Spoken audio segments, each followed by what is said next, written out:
Hello everyone, welcome to our channel Zoom Knowledge. This is Nikita and today I am going to explain you all the question answers related to chapter first The Fun They Had. इसकी explanation हम लोग complete कर चुके थे, तो आज हम लोग इसके एनसीईआरटी क्वेश्चन डिस्कस करेंगे. So let's start. तो हमारा पहला क्वेश्चन है how old are Margie and Tommy. तो मार्जी और टॉमी कितने ईयर्स के थे? मैंने आपको इस स्क्रीन पे लिख के भी बताया था कि मार्जी जो थी वो 11 साल की थी एंड टॉमी कितने ईयर्स का था? 13 ईयर्स ओल्ड था. क्वेश्चन नंबर 2 है what did मार्जी right in her diary. मार्जी ने अपनी डायरी में क्या लिखा?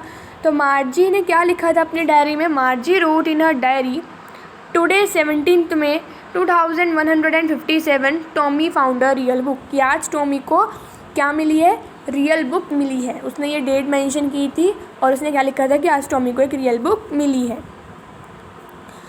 नेक्स्ट क्वेश्चन है क्वेश्चन नंबर 3. यहाँ पे मिसिंग है. यहाँ पे जो क्वेश्चन नंबर 3 है वो है had मार्जी ever seen a book before.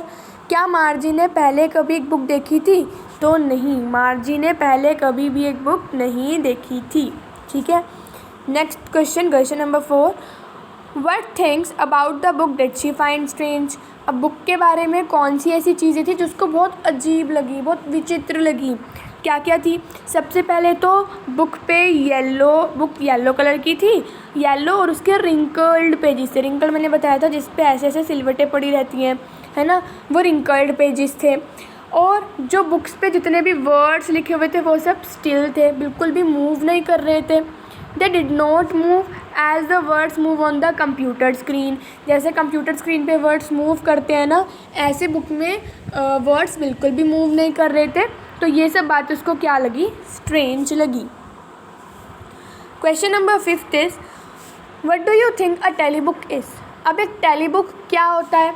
A tele book is displayed on the television screen. अब टेली बुक एक तरह की किताब है, एक तरह की बुक होती है जो किस पे डिस्प्ले की जाती है? टेलीविज़न की स्क्रीन पे दिखाई जाती है. And the text of the tele book is similar to a book. और जो भी उस पर लिखा रहता है टेली बुक पे वे बिल्कुल सेम ही होता है जैसा आपकी बुक में लिखा हुआ होता है. ठीक है. चलिए next question. Where was Margie's school. अब मार्जी का स्कूल कहाँ पे था? Did she have any classmate. क्या उसका कोई क्लासमेट था? तो मार्जी का स्कूल बिल्कुल उसके बेडरूम के पास ही था, मतलब बेडरूम के उसके सामने वाला बिल्कुल जो अगले वाला कमरा था वो उसका स्कूल था. उसके पास कोई भी क्लासमेट नहीं था. No she did not have any classmate. Question number 7 है what subjects did Margie and Tommy learn. अब मार्जी और टॉमी कौन कौन से सब्जेक्ट्स अपने पढ़ते थे? तो वो ज्योग्राफी पढ़ते थे, मैथमेटिक्स पढ़ते थे. ठीक है. और टॉमी के पास हिस्ट्री थी और मैथमेटिक्स तो था ही. हमने ये 4 सब्जेक्ट्स देखे थे ना कि ज्योग्राफी मार्जी का वीक था और वो मैथमेटिक्स सीख रही थी. टॉमी का हिस्ट्री पोर्शन पूरा ब्लैंक हो गया था. तो हमने ये 4 सब्जेक्ट्स के बारे में डिस्कस किया था चैप्टर में. चलिए, तो इसी के साथ हमारे वेरी शॉर्ट क्वेश्चंस ख़त्म होते हैं. अब आपको ये एक्सट्रैक्ट बेस्ड क्वेश्चन है. फर्स्ट है I would not throw it away. मैं उसको नहीं फेंकूँगा. किसने कहे थे ये words? I would not throw it away. तो ये कहे थे आपके टॉमी ने कहे थे. यहाँ पर या अकॉर्डिंग टू मी ये गलत लिखा हुआ है. या मार्जी ने ये वर्ड्स नहीं कहे थे, ये टॉमी ने कहे थे. तो आप इसको ठीक कर लेना. अगर एग्ज़ाम में ये क्वेश्चन आता है तो आप लिख लेना यहाँ पे कि टॉमी सेड दीज वर्ड्स. ठीक है, टॉमी ने ये वर्ड्स बोले थे. चलिए नेक्स्ट क्वेश्चन है what does it refer to. अब यहाँ पे ये वर्ड आया ना इट, ये किसको रेफ़र कर रहा है? तो it refer to that real book that Tommy found. जो टॉमी को वो बुक मिली थी ना, उसको ये रेफ़र कर रहा है. नेक्स्ट है what is it being compared with by the speaker. अब यहाँ पे जो कंपैरिजन स्पीकर जो है यहाँ पे टॉमी, उसने किस को इस सेंटेंस में कंपेयर किया है? तो टॉमी ने कंपेयर किया है बुक को किसके साथ? टेली बुक के साथ. ठीक है, उन्होंने वो जो उसकी रियल बुक थी उसको टेली बुक के साथ कंपेयर किया था. चलो नेक्स्ट है extract number 2. Sure they had a teacher but it was not a regular teacher, it was a man. यहाँ पे ये जो वर्ड है दे, ये किसको रेफ़र कर रहा है? यहाँ पे लिखे ना दे, ये रहा कि sure they had a teacher, कि हाँ उनके पास टीचर तो होगा ही होगा, लेकिन वो रेगुलर टीचर नहीं थे, वो इंसान थे, ह्यूमन बीइंग्स होते थे, वो मैन होते थे. तो यहाँ पे they refer to the people of the old times, जो पुराने टाइम के लोग थे ना उनको रेफ़र कर रहा है। What does regular mean here, अब यहाँ पे एक वर्ड आया रेगुलर। अब इस रेगुलर का मतलब क्या है, तो regular refers to the mechanical teacher that then they had. तो रेगुलर किसको रेफ़र करता है, मैकेनिकल टीचर को रेफ़र कर रहा है। देखो यहाँ पर भी एक मिस्टेक है, ये 2 PDFs में, ये हमने PDF में थोड़ी मिस्टेक्स देखी। यहाँ पे अगर क्वेश्चन में आता कि what does regular refer here, तो हम ये आंसर लिख सकते थे, लेकिन क्वेश्चन में पूछा है what does regular mean here, कि रेगुलर का मतलब क्या है। सो रेगुलर का मतलब यहाँ पे आना चाहिए, ये आंसर गलत दिया हुआ है यहाँ पे। रेगुलर का मीनिंग यहाँ पे आना चाहिए, रेगुलर मीन्स, यहाँ पे आप इसका आंसर इस तरह से लिखोगे, हेयर रेगुलर मीन्स नॉर्मल। एक मिनट, यहाँ पे आप इसको इस तरह से लिख देना, हेयर रेगुलर मीन्स, क्या मतलब होता है रेगुलर का, regular means normal and punctual. So ये इसका आंसर हो गया इस क्वेश्चन का। अगर पूछा जाता है रेफ़र क्या होता है, तो आप इसका ये आंसर लिख सकते हैं कि मैकेनिकल टीचर को रेफ़र करा, लेकिन यहाँ पे मीनिंग पूछा है। देखो क्वेश्चन में यहाँ पे मीनिंग पूछा है, ये देखो यहाँ क्वेश्चन में पूछा है व्हाट डज़ रेगुलर मीन, तो आप लिखोगे यहाँ पे नॉर्मल और पंक्चुअल। स्क्रीनशॉट ले सकते हो आप इसका। चलिए नेक्स्ट क्वेश्चन देखते हैं। Question number 3, what is it contrasted with. अब उन्होंने यहाँ पे किसको कंपेयर किया है, तो इन्होंने यहाँ पे किसको कंपैरिजन किया है, it is contrasted with a normal teacher of the earlier times who was living human beings. तो यहाँ पे किसको कंपेयर किया गया है, पुराने टाइम के जो नॉर्मल टीचर्स होते थे, जो ह्यूमन बींग्स होते थे, उनको यहाँ पे कंपैरिजन किया गया है। चलिए नेक्स्ट क्वेश्चन है, क्वेश्चन 3rd पार्ट आता है इसका, जो आपको 30 वर्ड्स में इसका आंसर करना है। चलिए देखते हैं पहला क्वेश्चन क्या है, what kind of teachers did Margie and Tommy have. अब मार्जी और टॉमी के पास कौन से टाइप के, किस टाइप के टीचर्स थे, तो मार्जी और टॉमी के पास मैकेनिकल टीचर्स होते थे। ठीक है, मैकेनिकल टीचर्स होते थे। दे वर टॉट ऑन कंप्यूटर्स, वो उनको कंप्यूटर्स पे पढ़ाया जाता था और टेलीविज़न स्क्रीन्स पे पढ़ाया जाता था। दे did not have a living person, उनको कोई एक ज़िंदा इंसान नहीं पढ़ाता था, जैसे हमें टीचर्स पढ़ाते हैं, उनको कोई टीचर नहीं पढ़ाता था। ठीक है, तो they did not have a living person as a teacher who would teach the pupils in a classroom. ठीक है, तो उनके पास मैकेनिकल टीचर्स होते थे, लिविंग बींग्स या ह्यूमन बींग्स नहीं हुआ करते थे। नेक्स्ट क्वेश्चन है question number 2, what did Margie's mother send for the county inspector. अब मार्जी की मदर ने काउंटी इंस्पेक्टर को क्यों बुलाया, तो Margie's mother send for the county inspector, तो मार्जी की मदर ने काउंटी इंस्पेक्टर को इसलिए बुलाया क्योंकि the mechanical teacher was not function efficiently, क्योंकि उसका जो मैकेनिकल टीचर था मार्जी का, वो सही से काम नहीं कर रहा था। It had been giving her test after test in geography and she had been doing words and words, वो उसको जोग्राफ़ी में टेस्ट के बाद टेस्ट उसको मिलते थे और वो उनमें बेकार ही करती थी, सही से टेस्ट नहीं देती थी, बहुत गंदा वो परफॉर्म करती थी। चलिए नेक्स्ट क्वेश्चन है question number 3, what did he do. वो जो मैकेनिकल टीचर था उसने क्या किया उसने, he slowed down the mechanical teacher speed, उसने जो मैकेनिकल टीचर की स्पीड थी उसको कम कर दी, up to an average 10 year old, 10 साल तक की उसको एवरेज 10 ईयर ओल्ड तक की उसकी स्पीड कर दी। The mechanical teacher speed was controlled and adjusted according to the IQ level of the Margie, और जो मैकेनिकल टीचर की स्पीड थी उसको कंट्रोल किया गया और मार्जी के IQ लेवल तक का सेट किया गया। ठीक है, चलो नेक्स्ट क्वेश्चन है question number 4, why was मार्जी doing badly in geography. मार्जी geography sector में बहुत बेकार, मतलब बुरा परफॉर्म क्यों करती थी, और काउंटी इंस्पेक्टर ने उसकी हेल्प करने के लिए क्या किया। तो Margie had been doing badly in geography क्योंकि जो mechanical teacher this was because the mechanical teacher was very fast in displaying the questionnaire, मतलब उसका क्वेश्चन देने में बहुत फास्ट था, वो क्वेश्चन पे क्वेश्चन दिए जा रहा था उसको. The county inspector adjusted it speeds up to an average 10 year level. तो काउंटी इंस्पेक्टर ने क्या करा, उस मैकेनिकल टीचर की स्पीड को एवरेज 10 ईयर के लेवल तक का सेट कर दिया. Thus the mechanical teacher speed was controlled appropriately. तो इसलिए उस मैकेनिकल टीचर की स्पीड अपने आप ही कंट्रोल होगी, मतलब ठीक तरीके से उसको कंट्रोल कर लिया गया. The county inspector assured that the overall pattern of Margie's progress was quite satisfactory. अब जो आपके वहाँ पे काउंटी इंस्पेक्टर आए थे वो ऐसा बोलते हैं कि जो ओवरऑल पैटर्न था मार्जी की परफॉर्मेंस का वो संतुष्टजनक है, वो सेटिस्फैक्ट्री है. वो बेचारी हाई लेवल का करते हुए भी फिर भी परफॉर्म कर रही थी, ठीक है, फिर भी मार्क्स लेकर आ रही थी. चलिए नेक्स्ट क्वेश्चन है question number 5. What had once happened to Tommy's teacher? अब एक बार टॉमीज़ के टीचर के साथ क्या हुआ था, तो टॉमी का टीचर जो था उसको 1 महीने के लिए लेके जाया गया था, क्योंकि उसका जो हिस्ट्री का सेक्टर था वो पूरा ब्लैंक हो गया था. तो क्या लिखेंगे हम लोग, Tommy's teachers was taken away for a nearly month because the history sector had blanked out completely. So Tommy had nothing to do during that period. तो टॉमी को उस समय 1 महीने के लिए कुछ भी नहीं करना पड़ा. ही ओनली रिलैक्सड एंड इन्जॉय. तो उसने पूरा रिलैक्स रहा और उसने पूरी मस्ती की. चलो नेक्स्ट क्वेश्चन है question number 6. Did Margie have regular days and hours for school, if so why? क्या मार्जी के पास रेगुलर डेज होते थे पढ़ने के लिए, मतलब वो रेगुलर घंटों और दिनों में पढ़ती थी? अगर होते थे तो क्यों?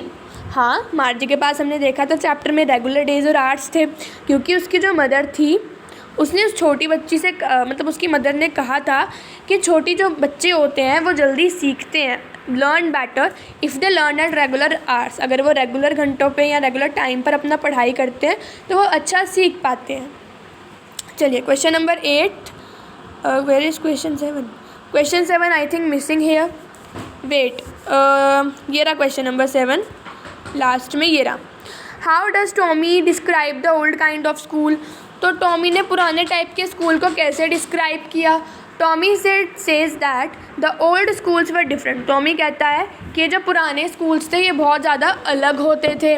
They had a special building. वो एक स्पेशल बिल्डिंग्स में पढ़ते थे, उनकी एक स्पेशल बिल्डिंग होती थी. And the kids went there to study. और बच्चे वहाँ पढ़ने के लिए जाते थे. They laughed and shouted in the school yard. वो स्कूल यार्ड में ही पढ़ते थे, साथ साथ चिल्लाते भी थे. They enjoyed time together and learn lesson together in a classroom. और वो एक साथ ही क्या करते थे, अपना मस्ती भी करते थे पूरी और लेसन्स को सीखते भी थे, ठीक है, वो सब काम एक साथ ही करते थे अपने पूरे क्लासरूम में. तो ये था आपका क्वेश्चन नंबर 7. अब देखते हैं question number 8. So here is your question number 8. What does he describe the old kind of school? उसने ओल्ड टाइप्स के स्कूल को कैसे डिस्क्राइब किया, ठीक है. तो वो कहता है कि जो पुराने टीचर्स थे वो घर में नहीं रहते थे, ठीक है, उनकी एक स्पेशल बिल्डिंग्स होती थी और सब बच्चे वहाँ पर जाया करते थे, ठीक है. They give homework to students. वो स्टूडेंट्स को होमवर्क देते थे. वो मैकेनिकल टीचर्स नहीं थे, वो एक जिंदा हुआ ह्यूमन बींग्स था, ठीक है, सजीव इंसान थे. चलिए नेक्स्ट है answer each of the question in. हमको 100 to 150 वर्ड्स में इसका आंसर करना है, तो थोड़े लेंदी हैं ये क्वेश्चंस. पहला है what are the main features of the mechanical teacher and the school rooms. कि अब मैकेनिकल टीचर्स जो हमने देखे चैप्टर में और जो स्कूल रूम देखे जो मार्जी और टॉमी के पास होते थे, तो हमको उनके मेन फीचर्स लिखना, उनको डिस्क्राइब करना है, ठीक है, उनको डिस्क्राइब करना है हमको. तो देखते हैं क्या है. Margie and Tommy have mechanical teachers. तो मार्जी और टॉमी के पास मैकेनिकल टीचर्स थे. They did not go to school for getting a formal education. एक अच्छी फॉर्मल एजुकेशन लेने के लिए वो स्कूल नहीं जाया करते थे. मैकेनिकल टीचर जो थी इस place in one of the rooms of the house. Mechanical teacher को घर के ही किसी कमरे में रख दिया जाता था.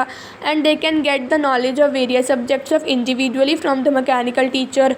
और उनको अलग अलग सब्जेक्ट्स की इंफॉर्मेशन मिलती थी, अलग अलग नॉलेज मिलती थी अलग अलग सब्जेक्ट्स की मैकेनिकल टीचर से. They do not have classrooms where students sit together, उनकी कोई क्लासरूम भी नहीं होती थी जहाँ पर बच्चे बैठा करते थे। They study from the tele books, वो टेली बुक्स से ही पढ़ते थे। So they don't require books and exercise books, उनको कोई किताब और अपना कोई भी उनको बुक की रिक्वायरमेंट नहीं होती थी। द एग्ज़ामिनेशन सिस्टम भी बहुत अलग होता था। They do homework in a different way, वो अपना जो स्कूल का काम था वो भी बिल्कुल अलग तरीके से करते थे। Margie has to write them out in a punch code, Margie को सारा काम पंच कोड में करना पड़ता था। She learned it when she was 6 year old, तो उन्हें ये पंचिंग भाषा कब सीखी थी, सांकेतिक भाषा बोलते हैं इसको, तो इसने कब सीखी थी, जब वो 6 साल की थी। So the system of their education is technologically advanced, तो उनका जो पूरा पढ़ाई का सिस्टम था वो बहुत ज़्यादा टेक्नोलॉजिकली एडवांस था।